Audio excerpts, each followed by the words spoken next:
Dia perhati, dia tengok belakang depan, dia tengok belakang. Itulah cara ulama-ulama ni, dia teliti, halus. Cuma masing-masing nampak, ada orang lain tak nampak gitu. Dia nampak.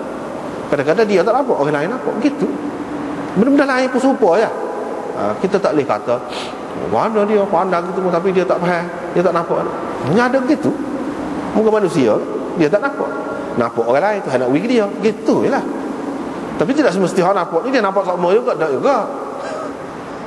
Jadi setara tu ya, kita tak boleh mana merendah-rendahkan mana-mana pihak. Tidak, bukan begitu.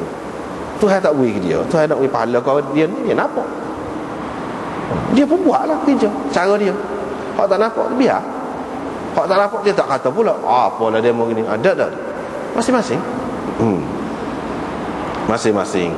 Lepas tu dia kata wa qala fihi, dalam riwayat Qanabi ni ada lagi tambahan. Idza qumta ila solah fa asbighil wudu. Apabila engkau hendak bersembahyang, maka engkau sempurnakan wudu.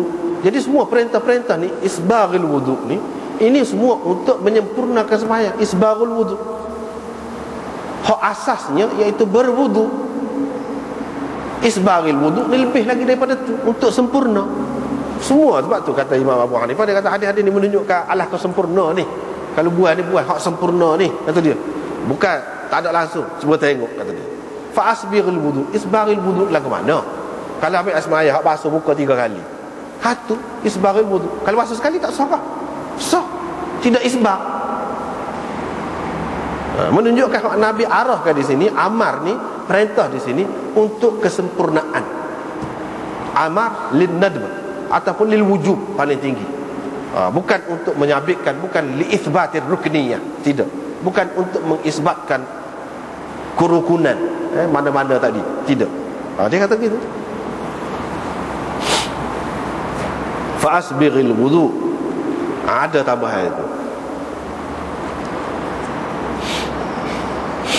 Jadi kedua-dua tambahan ini tidak ada di dalam riwayat Ibnul Musanna, tidak ada.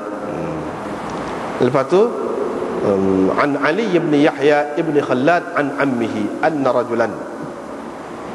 Sekata wallahu a'lam.